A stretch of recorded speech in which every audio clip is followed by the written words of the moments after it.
Buenas noches y bienvenidos al Regreso a Casa. Soy Marcos Grauday, el anfitrión de este programa. Este programa trata sobre la conversión. Y aquellos de ustedes que han visto este programa por mucho tiempo saben que después de escuchar invitado tras invitado tras invitado, uno escucha y observa que el Espíritu Santo toca a las personas en muchas formas y abre sus corazones y mentes a la verdad plena. Pero, por supuesto, esto no se trata solamente de ellos, se trata de ustedes y de mí, porque reconocemos que la conversión es un proceso continuo. Y el Señor usa una variedad de cosas para despertarnos a su plenitud. No es como si estuviésemos en un lugar y luego nos convirtiésemos a otro, en un camino largo. Nunca meramente llegamos, y a veces ese camino nos lleva a un lugar, y luego a otro, y luego a otro, al continuar siguiendo al Señor. Y vamos a ver que ese es el caso con el invitado de esta noche. Su camino llegó a su plenitud en fe y en Jesús y en su iglesia, pero requirió un par de tramos. Es un gusto tener a Brian Robbins. Se convirtió del judaísmo. Así que cuando menciono que se convirtió del judaísmo, ya tienen cierta idea de lo que estoy hablando. Así que, Brian, bienvenido al programa El Regreso a Casa. Gracias, Marcus. Es un gusto estar aquí. Es un gusto. El problema más grande con el programa El Regreso a Casa es que a veces necesitamos alrededor de 5 horas, ¿cierto? Por lo menos. Así que le voy a ceder la palabra lo más antes posible. Usualmente le pido al invitado que retroceda en su pasado y le dé a la audiencia una idea de dónde proviene antes de estar donde está ahora. Fantástico. Volvamos al principio. Bien. Nací dentro de la fe judía, fui circuncidado, hice mi bar mitzvah, fui confirmado, tuve una niñez maravillosa, me crié como judío reformado. Aclárenos lo que es eso. El judaísmo tiene 3 corrientes principales con varias variaciones. Hay judíos ortodoxos, hay judíos conservadores y hay judíos reformados. Son las 3 ramas principales del judaísmo y hay variaciones en el medio. Los judíos reformados son judíos que están muy unidos culturalmente con el judaísmo, siendo descendientes físicos de Abraham, Isaac y Jacob. Creen en Dios, pero principalmente, bajo riesgo de generalizar demasiado, creen que las escrituras son historias para desarrollar principios, que Dios existe. Pueden creer que se trata o no de la palabra de Dios, tal vez la palabra inspirada de Dios, que puede ser un principio guía, y no necesariamente siguen todas o muchas o ninguna de las leyes mosaicas. Los del judaísmo ortodoxo, que es el otro extremo, irónicamente son más similares a los cristianos que toman la palabra de Dios como la palabra literal de Dios. Siguen la ley mosaica. Los judíos ortodoxos tratan de seguir los 613 mandamientos de la Torá. Y los judíos conservadores están en el medio. Pueden observar el Sabbat, pueden seguir las leyes dietéticas, pero son más modernos. Me pregunto cuáles son los que yo suelo ver cuando voy por el aeropuerto con sombrero y rulos. Hasídicos es una de las variaciones, pero la mayoría de los judíos hasídicos están dentro del grupo de los ortodoxos, en donde toman la palabra de Dios, todo lo que está dentro de la Biblia como la verdad, y también el Talmud. Y también podemos hablar de eso, lo cual es la ley oral, a la cual le dan la misma autoridad que a las Escrituras. Entonces usted se crió dentro de una familia judía reformada. ¿Usted tenía una idea de una vida religiosa privada? Eso fue parte de mi regreso a casa. Sí y no.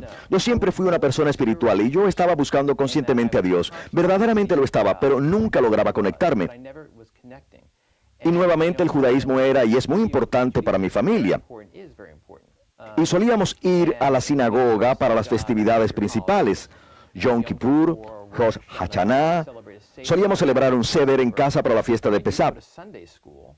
Yo solía ir a la escuela dominical, pero el templo no tenía ningún otro papel en mi vida. Yo nunca leía la Biblia. Yo no era incentivado a leer la Biblia. Y recuerdo haber estado sentado en el templo, en la sinagoga, de niño, tal vez como adolescentes, y haber estado buscando a Dios y tratando de orar, y simplemente no lograba conectarme. Así que yo estaba buscando, pero no tenía una conexión. Y francamente, por lo tanto, no pensaba mucho al respecto. Nada me motivaba a leer la Biblia o la Torá, aparte de ir a la escuela dominical. Así que me crié en una familia donde, nuevamente, culturalmente, en lo relativo a la identidad, el judaísmo era muy importante para mí. Yo cantaba mucho cuando era niño. Canté en el coro estatal de Nueva Jersey, en el coro de la escuela. El canto era una parte muy importante de la adoración. Efectivamente. Sí. E irónicamente incluía muchos cantos cristianos, así que yo era un jovencito judío. ¿De veras? Sí. ¿Se refiere al coro? Sí, el coro. Seguro. Seguro, y cada vez que yo cantaba el nombre de Jesús, yo me estremecía. Tenía cierto sentimiento de culpa como judío, porque nunca nadie hablaba de Jesús. Por seguro, en mi familia, mi comunidad, mi sinagoga, pero tenía afecto en mí. Me estremecía. No obstante, yo solía cantar aquellas canciones evangélicas o villancicos. Gracias Sublime, estoy tratando de imaginármelo cantando Gracias Sublime. Gracias Sublime, sí. E irónicamente en la universidad, yo estudié en la Universidad Amherst, una pequeña universidad de Nueva Inglaterra, Sí. en donde conocí a mi esposa. Y ya les hablaré de eso. Y yo cantaba en el coro de ellos y fuimos en una gira mundial cantando en un número de catedrales católicas. Y nuevamente cada vez que cantaba el nombre de Jesús me estremecía. Así que fui a la universidad y el primer día de clases conocí a una mujer maravillosa de nombre Kim. Mi esposa Kim, la mujer más maravillosa. Me enamoré de ella y fuimos novios durante toda la universidad. Y ella era cristiana. Su padre era episcopal y su madre era congregacionalista, así que eran protestantes de corriente principal. Típico de Nueva Inglaterra. Típico de Nueva Inglaterra, así es. Y fue un problema muy grande para mí y para mi familia. No sé por qué. Por lo menos desde la perspectiva de la fe. Porque, como ya mencioné, para los judíos reformados se trata más que nada de la identidad, pero fue un gran problema. Para ella era algo más que la identidad, la fe de ella. King diría, y no quiero poner palabras en su boca, pero yo diría que ella siempre tuvo innatamente valores cristianos. Pero ella tiene una flexibilidad en su forma de pensar, en su perspectiva global, que francamente le ha permitido apoyarme en mi camino de fe. Probablemente sea la mejor manera de expresarlo. Y una de las ironías más grandes de la vida, y a menudo digo que Dios tiene sentido del humor, Así es. y hasta el día de hoy yo rezo sobre este tema. Caray. Yo la convencí para que se convirtiera al judaísmo, así que King se convirtió al judaísmo por mí, por mi familia, y nos casamos. Imagínense. Nuevamente rezo sobre ese tema porque no le di mucha consideración. No exploré el cristianismo, ni siquiera se me ocurrió. Eso era algo importante para mí y era críticamente importante para mi familia. Y King, que Dios la bendiga, me apoyó. Y eso nunca cambió quién era ella, pero ella se convirtió en un gran miembro de la comunidad judía reformada. Así que nos casamos, King y yo. Éramos jóvenes y yo era abogado. Fui a la Facultad de Derecho de la Universidad de Columbia. Más adelante, Kim hizo sus estudios de maestría y doctorado en la Universidad de Columbia en literatura inglesa. Y yo empecé a ejercer como un joven abogado. Y una de las amigas de la niñez más cercana a mi esposa, Mary Olds, felicitaciones a Mary, una gloriosa mujer católica, miembro del Opus Dei y muy devota. Y a menudo ella venía a nuestra casa y solíamos platicar ocasionalmente sobre las escrituras. Y yo actuaba con mucha arrogancia. Cuando miro en retrospectiva me doy cuenta que yo actuaba equivocadamente. No sé cómo pude tener esas conversaciones con ella porque yo prácticamente no sabía casi nada sobre el judaísmo o las escrituras. Pero me encantaba debatir. Y ella siempre llevaba esas discusiones con enorme gracia. En aquel entonces no me di cuenta, pero yo soy un gran creyente en fertilizar el terreno. Realmente al mirar en retrospectiva creo que eso plantó algunas semillas. Ahora se puede dar cuenta por obra del Espíritu Santo. Gracias al Espíritu Santo. La forma en que llevábamos esas conversaciones y la forma en que ella reaccionaba con gracia. Pero yo estaba viviendo una vida maravillosa. Kim y yo tenemos 5 maravillosos hijos nuestros y después nos convertimos en tutores legales de 2 más. Pero la vida era maravillosa. Tenía una esposa espectacular, era muy cercano con mis padres y mi familia. Económicamente me iba bien, tenía una práctica legal muy exitosa, era un bufete grande en la ciudad de Nueva York. ¿Qué podía ser mejor? Era a principios del 2004 y a mí me encanta la música clásica y me puse a cambiar de estaciones en mi automóvil para ubicar la estación de música clásica. Y sintonicé un programa de entrevistas cristiano, un programa de entrevistas evangélico. Y escuché durante 30 segundos y casi me reí en voz alta. Yo pensé, por favor, esto es una locura. Y lo cambié y sintonicé mi estación de música clásica. Y un par de días después nuevamente estaba sintonizando nuevamente y volví a caer en esa estación. En aquel momento no lo valoré, pero intencionalmente empecé a escuchar esa estación con mayor frecuencia cada vez. Nunca por convicción. Lo encontraba extremadamente interesante. Este era todo un lado distinto del cristianismo del cual yo nunca había oído. Nuevamente no fue por convicción, sino porque había una historia ahí. Yo sabía que había una historia ahí, era el Evangelio, así que empecé a escuchar con más interés. Pero nuevamente sin creer. Ahora, Nos adelantamos al 23 de diciembre del 2005, 2 días antes de Navidad. Yo estaba conduciendo a casa desde mi trabajo en la ciudad de Nueva York. Había trabajado hasta muy tarde, era alrededor de las 11:30 de la noche, y estaba haciendo múltiples tareas, porque tenía la radio prendida, pero estaba pensando en todo el trabajo que tenía que terminar para poder ir para Navidad a Cape Cod, de donde es mi esposa, en donde su madre vivía. Yo nunca separé a mi esposa de su familia en lo referente a la celebración de Navidad. Siempre íbamos cada año y celebrábamos una Navidad relativamente secular con la madre de Kim. Y mientras escuchaba aquella estación, mientras hacía tareas múltiples, escuché que el locutor decía algo como: y si ustedes creen que Jesucristo es su Señor y Salvador, simplemente díganlo y acéptenlo como su Señor y Salvador. Y yo ya había escuchado esa frase 1000 veces antes. Y por un motivo que no puedo explicar, me encontré diciendo que yo creía. Pero no solamente lo estaba diciendo, sino que lo creía. Y cuando lo dije sentí cierto cosquilleo. En aquel momento el lado intelectual de Brian Robbins entró y dijo: Brian, era el sentimiento de culpa judío, ¿qué estás haciendo? Y empecé a escuchar con más atención, porque me sentí estremecido por esa admisión y el sentimiento que tuve cuando lo dije. Y el locutor dijo algo así como: y si usted acaba de aceptar a Jesucristo como su Señor y Salvador, usted acaba de salir de las tinieblas y va hacia la luz.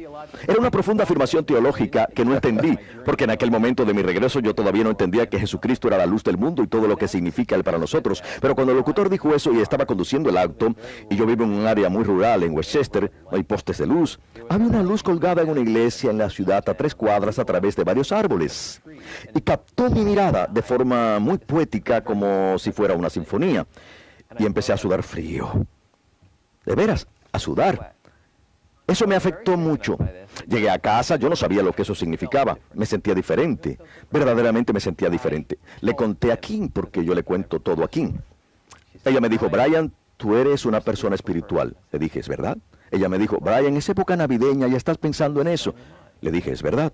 Me dijo: Brian, estás bajo un estrés tremendo en la oficina en esta época del año. Le dije: ¿es verdad? Me dijo: Brian, se te pasará. Y yo le dije: no lo creo. Así que tuve un viaje por carretera muy interesante hasta Cape Cod al día siguiente, que era víspera de Navidad, porque no podía pensar en nada más. Yo estaba pensando en Jesús y estaba pensando en esa experiencia y lo que significaba. Lo que significaba.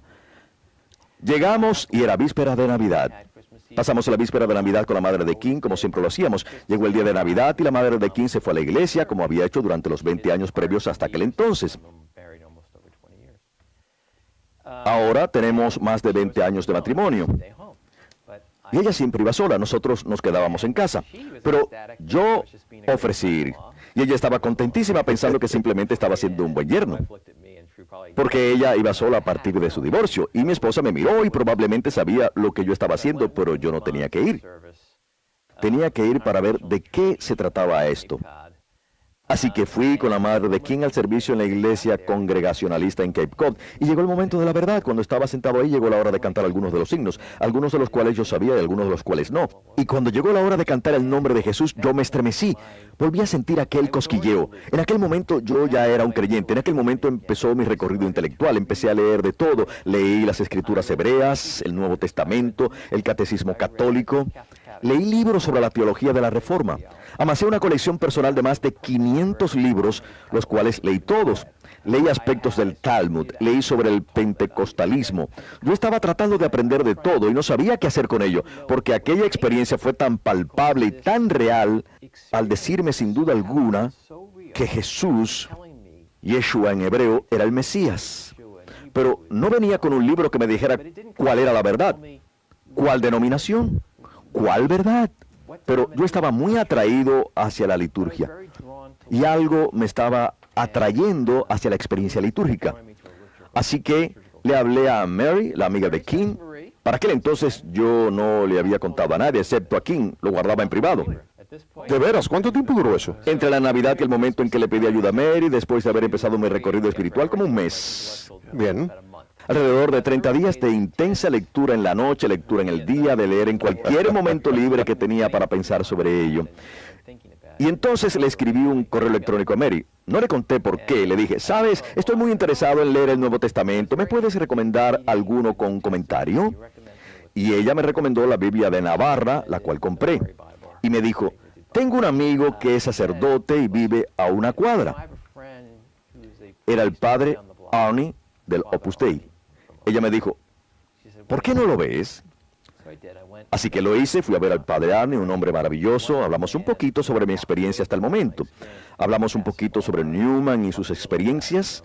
Me sugirió material de lectura.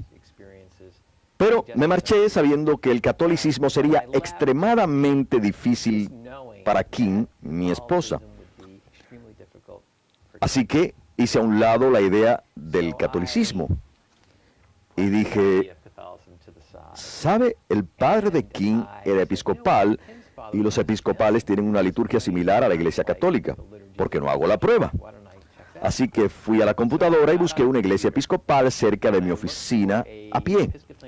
Y encontré la iglesia Santa María, la cual era la iglesia más anglo-católica de Nueva York. Pero yo quería la experiencia católica dentro de un entorno episcopal.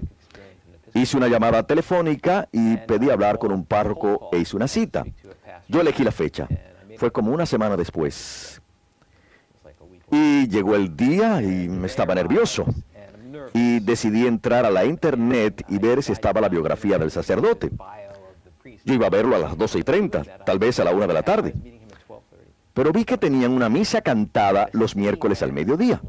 Era perfecto. A mí me encanta la música.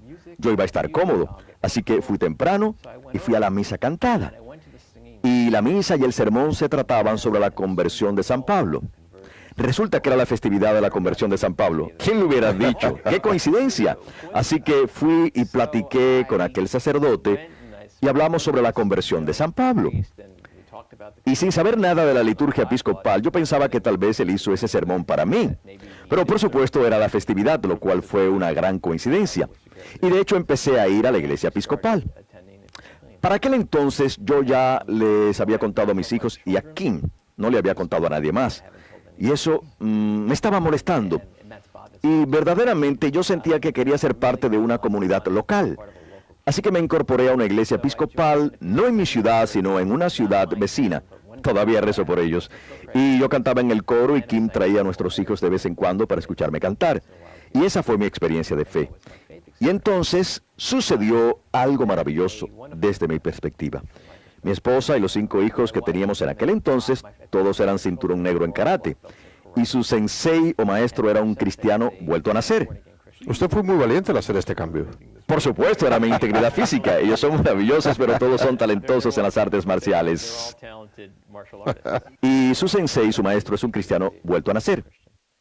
Y él nos invitó a la ceremonia de ponerle nombre a su bebé en Ciudad de Nueva York. Y fuimos. Era un estilo de alabanza lleno del Espíritu Santo con una música cristiana contemporánea. Y les gustó mucho a mis hijos. Y mi esposa me sorprendió después. Me dijo, Brian, si encuentras una iglesia como esta, los niños y yo iremos contigo. Yo sabía que no era la experiencia que yo estaba buscando en lo referente a la experiencia litúrgica, pero dije, maravilloso.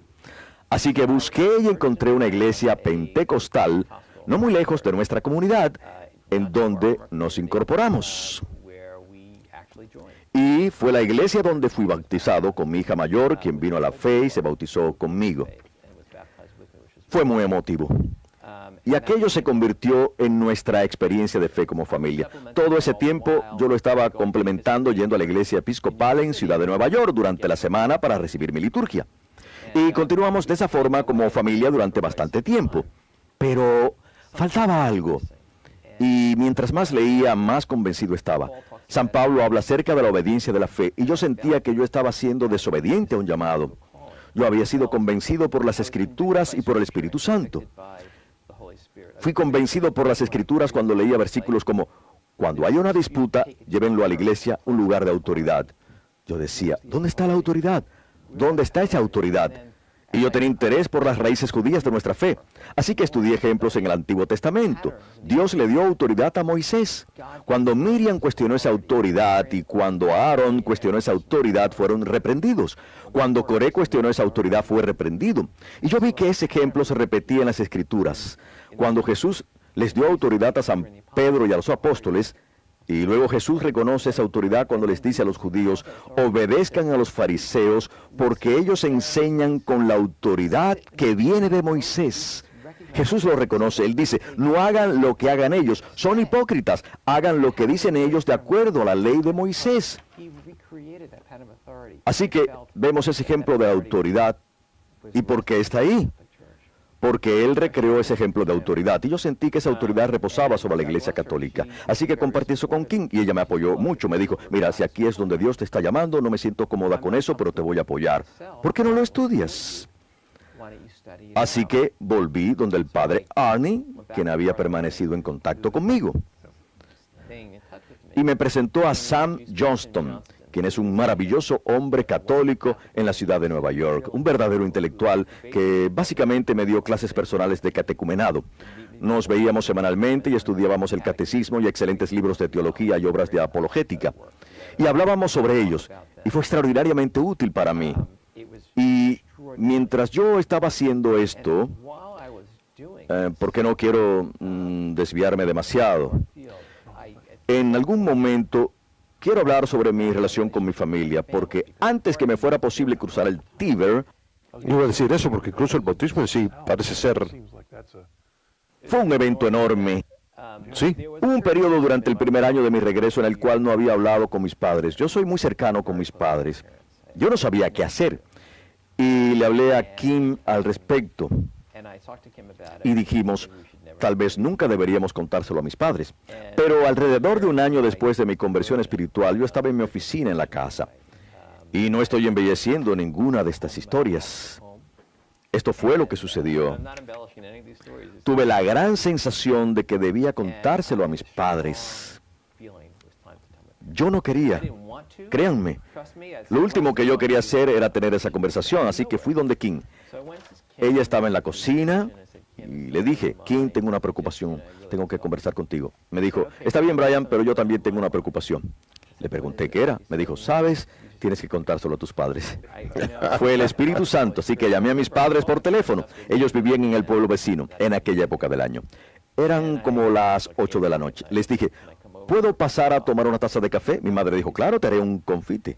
Así que conduje hasta allá mientras pensaba, ¿qué les voy a decir a mis padres? Y yo estaba pensando en aquellos versículos en el Evangelio según San Mateo. No estén preocupados por las palabras, el Espíritu Santo les dará las palabras. Y fui y me senté con ellos y les dije, tengo que decirles algo.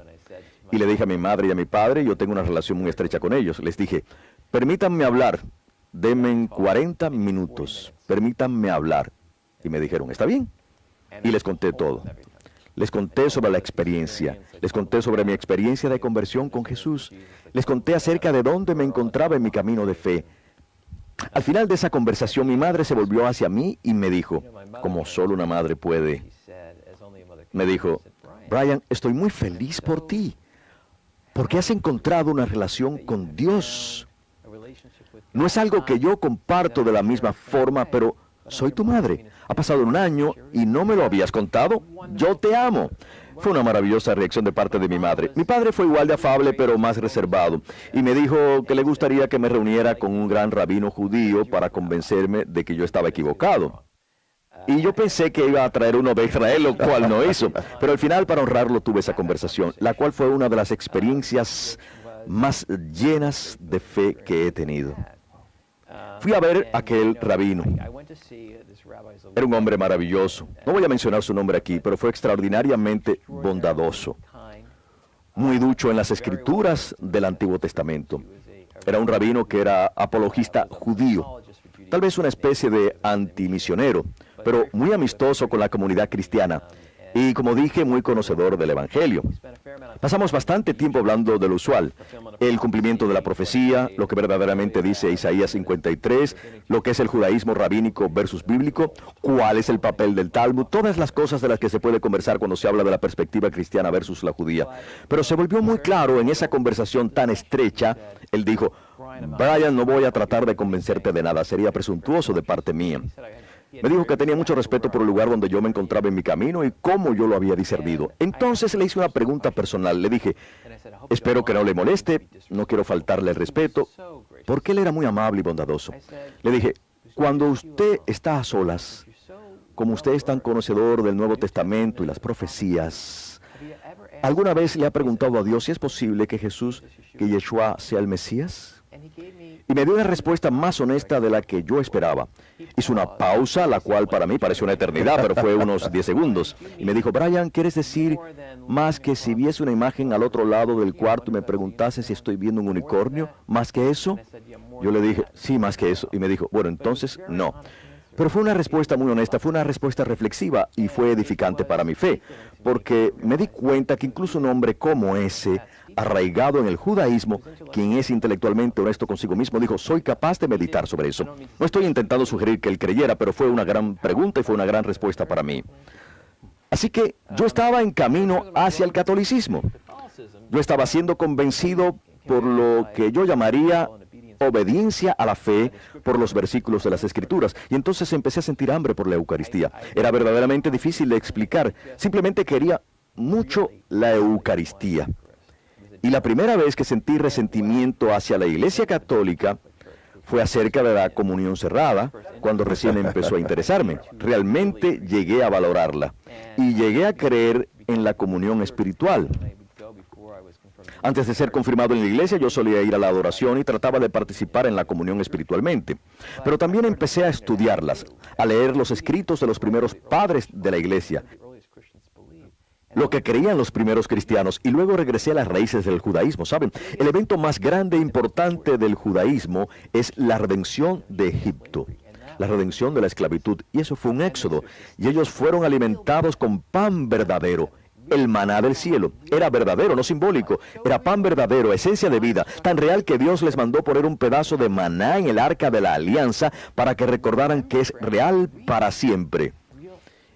¿Y qué hizo Jesús cuando vino? Cuando leemos las Escrituras, Jesús es judío, y en realidad las Escrituras inicialmente fueron escritas para los judíos. Él se describe a sí mismo como el nuevo Moisés, como el nuevo Éxodo. Es una redención de los lazos del pecado. Y él mismo hace la analogía directa entre el maná del cielo y su cuerpo y sangre. Es algo real, no simbólico. El cuerpo y la sangre de Cristo. Y tuvo un gran efecto en mí, tanto desde la perspectiva judía como de la enseñanza. Al leer San Juan 6 y San Juan 6, versículo 66, Jesús les habló a sus discípulos y les dijo, verdaderamente tienen que comer esto. Y dijeron, es una enseñanza difícil, ¿quién puede aceptarla? Y él dijo, no, de veras tienen que comer esto. En el texto original, él usa palabras más fuertes. Y luego permite que sus discípulos se marchen cuando no pueden aceptar la enseñanza. Ese es el único lugar en las Escrituras en donde Jesús no corrigió a alguien que no lo entendió, en lo referente a sus discípulos. Anteriormente, cuando dice, tengan cuidado con la levadura de los fariseos, y lo malentienden pensando que estaba hablando del pan. Él dice, no me entienden, estoy hablando de las enseñanzas de los fariseos. Él permite que esos discípulos se alejen de la vida eterna. Si hubiera estado hablando metafóricamente, hubiera dicho, no se vayan, estoy hablando metafóricamente. Y si estaba hablando literalmente, les permitió marcharse porque no creían. Y entonces se volvió a los apóstoles. Y esto es igual de grande, y les dijo, ustedes también me van a abandonar. Y ellos no dijeron, entendemos, dijeron que le creyeron. Dijeron, ¿dónde más vamos a ir? Tú tienes las palabras de vida. Lo aceptaron con fe. Y para mí eso fue lo decisivo, por decirlo así. El intenso llamado a participar en la Eucaristía y la convicción verdadera en la doctrina de la autoridad apostólica que reposa en la Iglesia.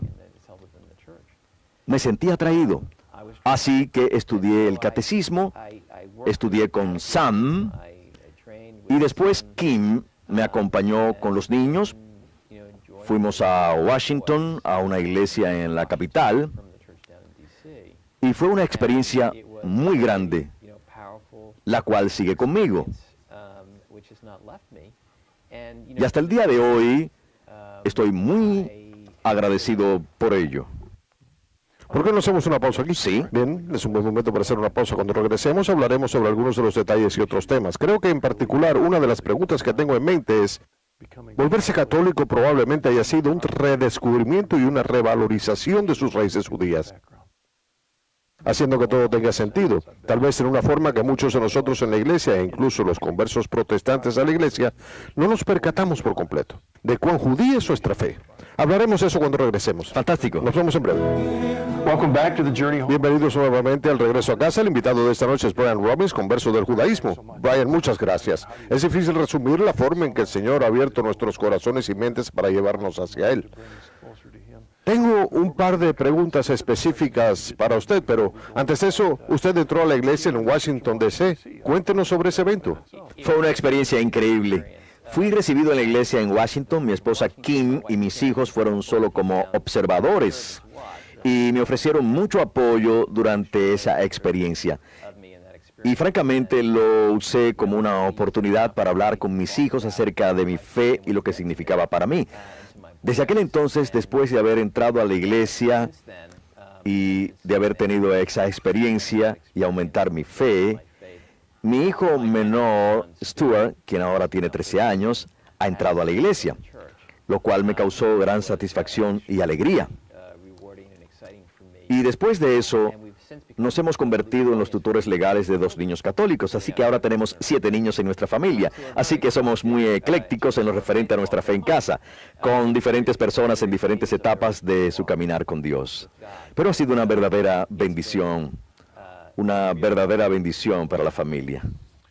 Lamentablemente, a menudo, tanto los ritos a la adultez judíos como los ritos a la adultez cristianos solo pueden ser vistos como tal. Recuerdo cuando yo solía cantar en un grupo en la universidad, solíamos cantar en bar mitzvahs. Y yo no sabía lo que estaba sucediendo y a veces yo me preguntaba si los invitados sabían el significado de lo que estaba sucediendo. ¿Su regreso hacia la fe católica le ayudó a descubrir la belleza del legado que usted tenía?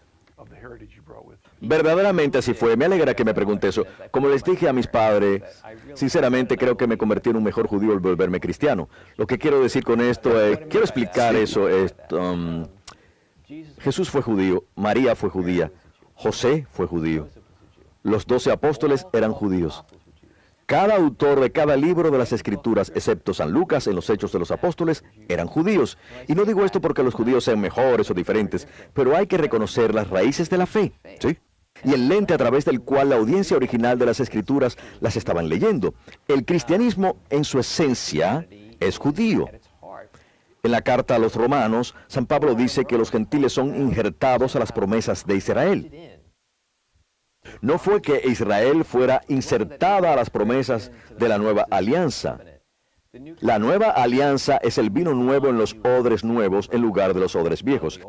Así que no están tratando de recrear o de construir encima de la ley mosaica, sino que la ley mosaica está señalando hacia algo, ¿sí?, que es una plenitud natural. Así que esperaríamos ver dentro del cristianismo elementos del judaísmo. Y a propósito, si pensamos sobre ello, la iglesia primitiva era tan judía que de hecho hubo un debate con respecto a que si los gentiles tenían que convertirse al judaísmo para poder ser cristianos. ¿Sí? En Gálatas, cierto, los creyentes gentiles tienen que ser circuncidados y seguir las leyes de Moisés para poder ser parte de la comunidad de la alianza. Sí. Para poder ser insertados a Israel. Y la respuesta fue claro que no. Bien, irónicamente hemos girado 360 grados y hay razones históricas las cuales podemos mencionar. Históricamente hoy, desafortunadamente, para muchas personas la siguiente es una pregunta legítima.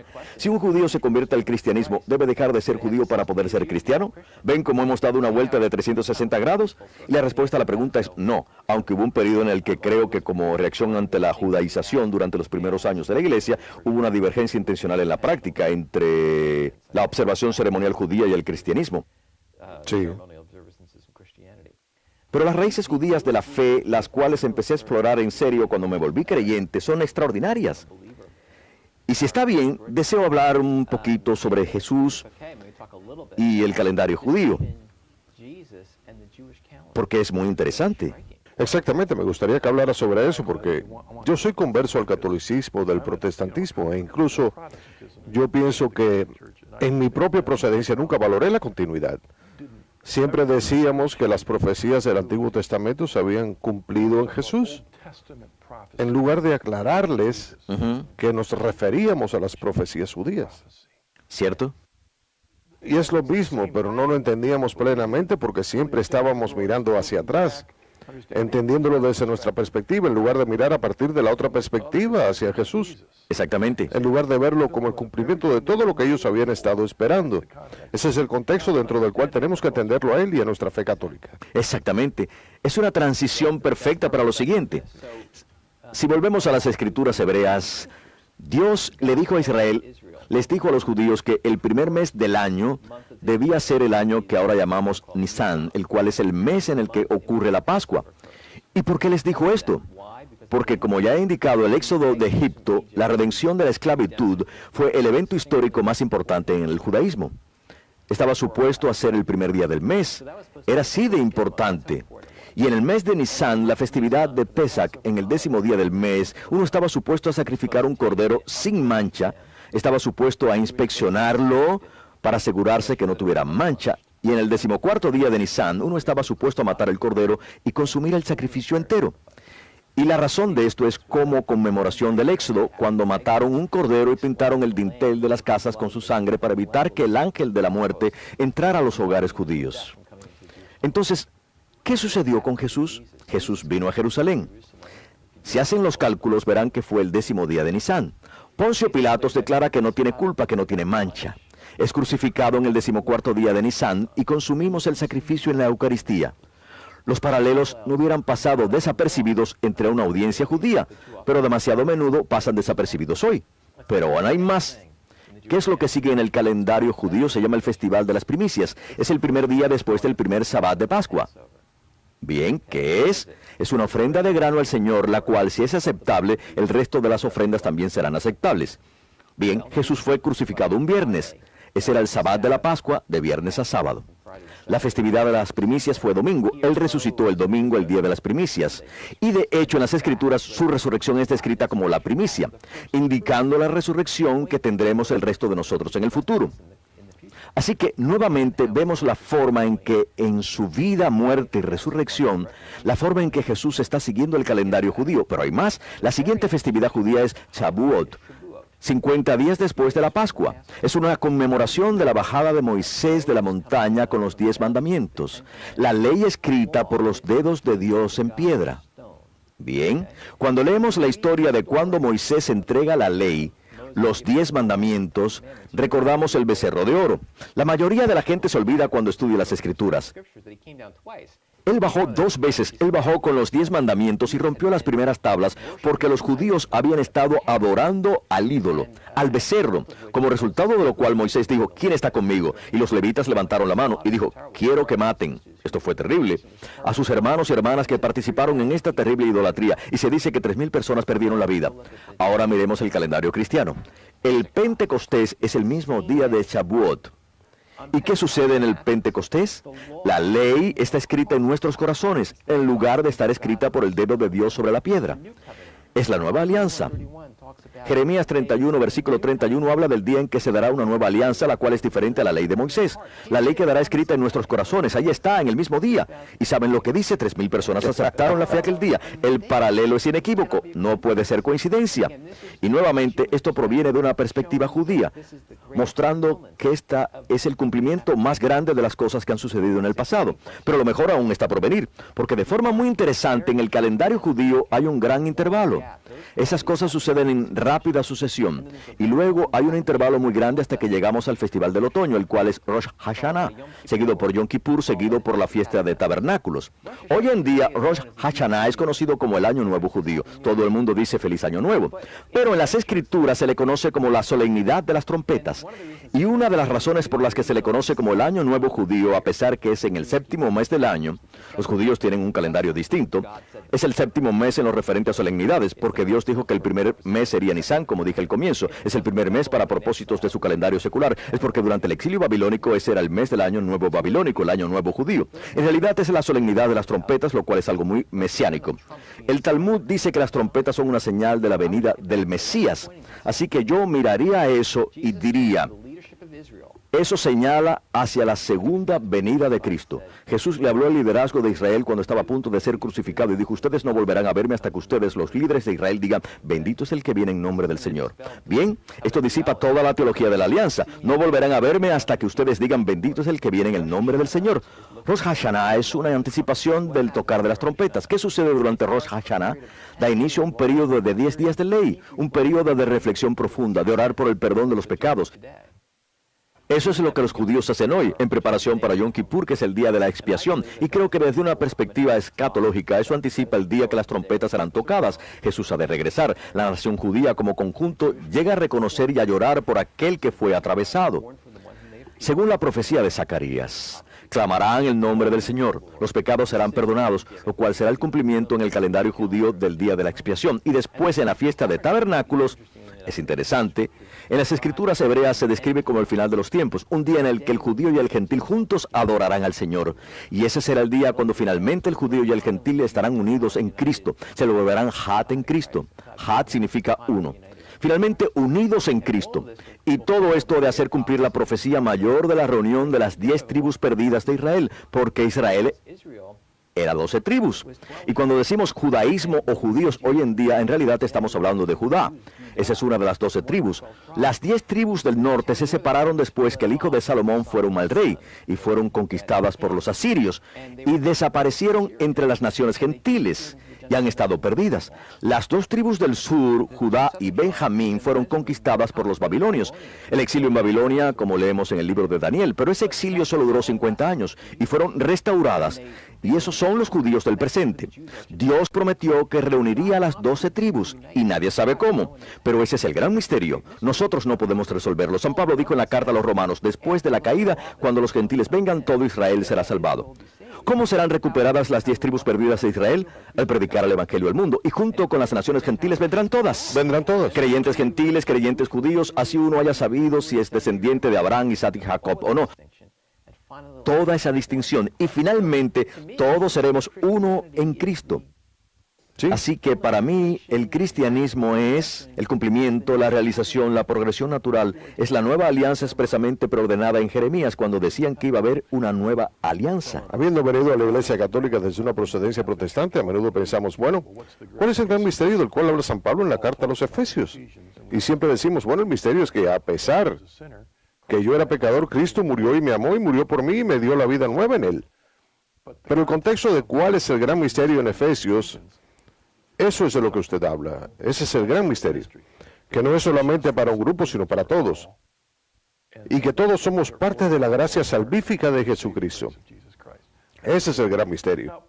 Usted mencionó el tema de la alianza doble. Me parece bien porque puede que algunos de nuestros hermanos judíos estén viendo el programa. Porque hay voces allá afuera, las cuales yo llamo las voces hiperecuménicas, que quieren decir, ya no es necesario extenderles la mano a nuestros hermanos judíos. Así es, yo estoy muy en desacuerdo. Creo en la doctrina católica de la ignorancia invencible. Pero puedo armonizar estas dos afirmaciones. Trataré. Creo que las dos afirmaciones son ciertas. Primero, las Escrituras nos dicen que somos salvados mediante Yeshua, mediante Cristo, mediante la fe en Cristo. Yo creo eso, es lo que me dicen las Escrituras, es inescapable. Yo no quiero escaparme de eso, lo creo de todo corazón. Pero también creo que las Escrituras sustentan la idea de que somos responsables en proporción al nivel de revelación que tenemos disponible. Y explicaré esto, puedo armonizar ambos puntos. Porque parecen no ser irreconciliables, pero lo son. Jesús les dijo a los fariseos, ellos dijeron, ¿nosotros somos ciegos también? Y él les dijo, como ustedes dicen que pueden ver y sin embargo me rechazan, entonces tienen culpa. Si hubieran sido ciegos no tendrían culpa. Él les dice, si yo no hubiera realizado estos milagros ante ustedes, ustedes no tendrían culpa. Pero como hice estos milagros, por lo tanto ustedes tienen culpa. Dios también desea que todos seamos salvados. Todos, la humanidad entera, es el deseo de Dios. No obstante, en otro lugar nos dice que Él cegó sobrenaturalmente a Israel. Así que a ellos no les es posible ver. Él dijo, les voy a dar ojos pero no verán, y oídos pero no escucharán, no podrán. Así es. Entonces, ¿cómo reconciliamos todo eso? Y esto es algo de lo cual tengo que hablar Porque es un tema muy importante. un poquito más cuando hablamos de las Escrituras. Sí, mucho. Pero creo que nos ha sido mostrado. Sí, vale la pena hablar de ello. Luego vemos al ladrón en la cruz, y hay dos ladrones en la cruz, y un ladrón acepta a Cristo en los momentos antes de la muerte, y el otro no. Y Jesús dice, llamaré con mi voz, yo he llamado con mi voz, mis ovejas conocen mi voz.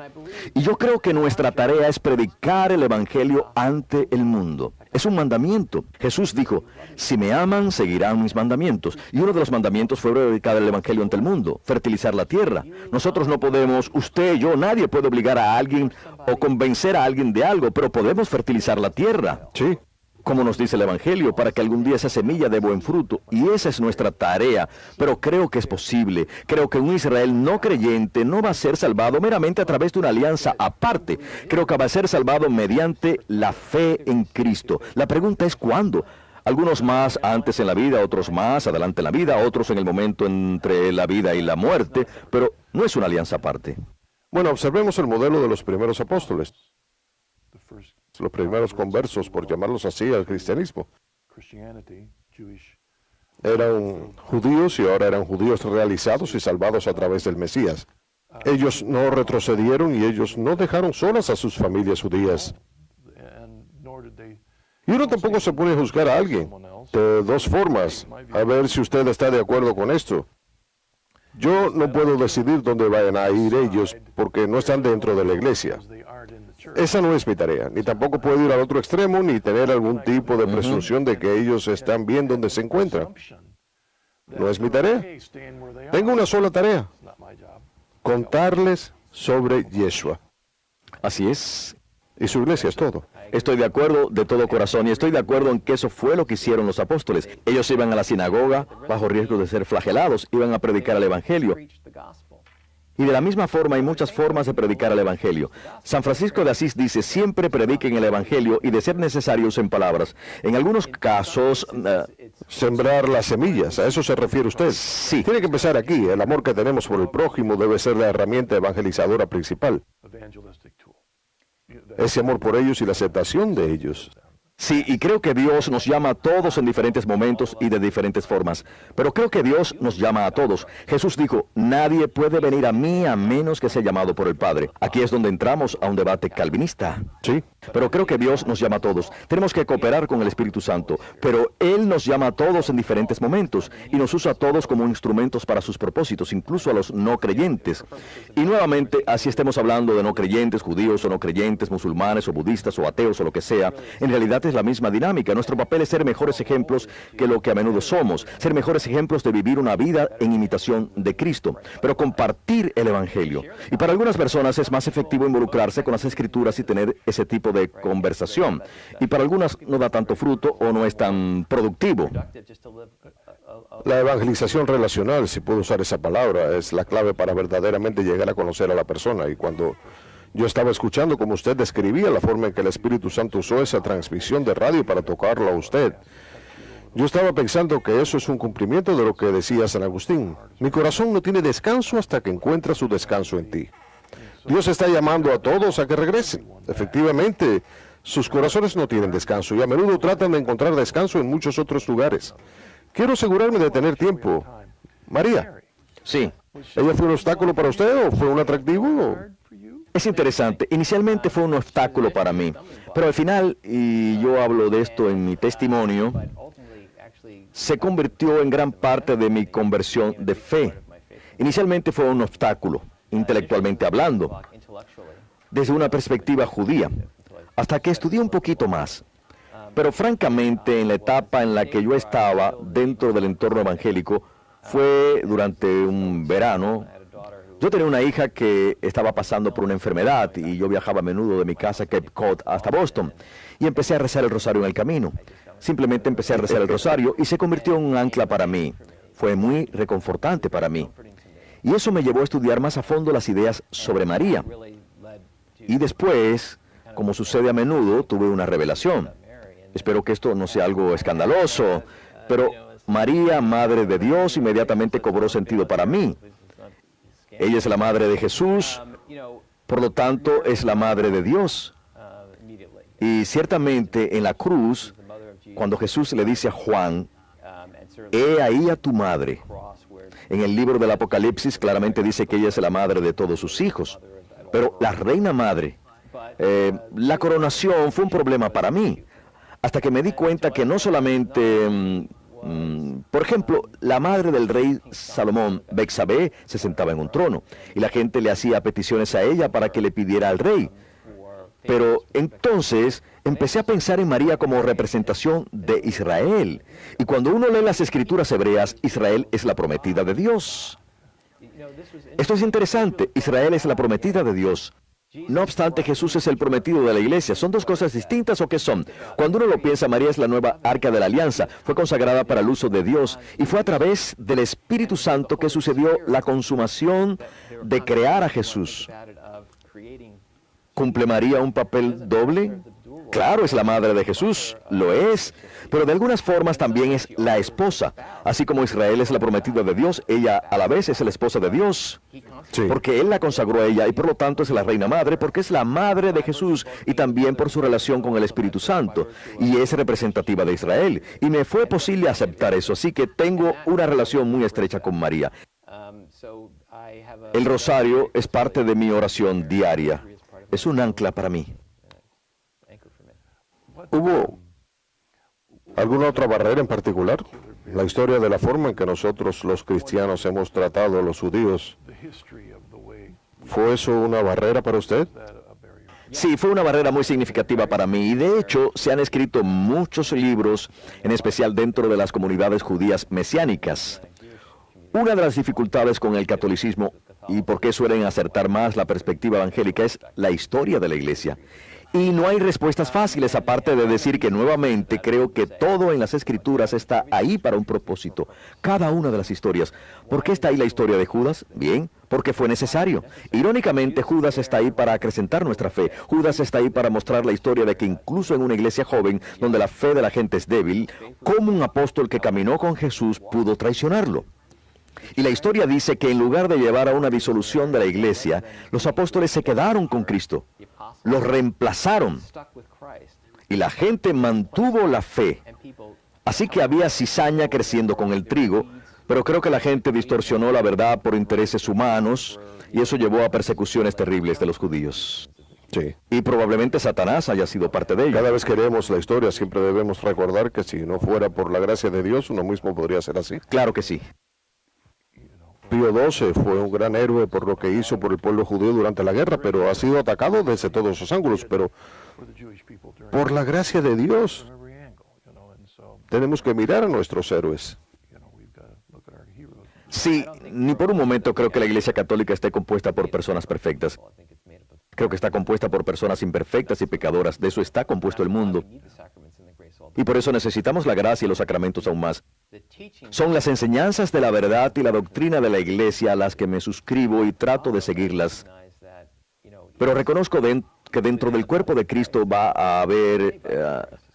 Sí, y por eso es que la Iglesia a lo largo de 2000 años no ha cambiado su historia para aparentar que haya sido un grupo de personas sin pecado.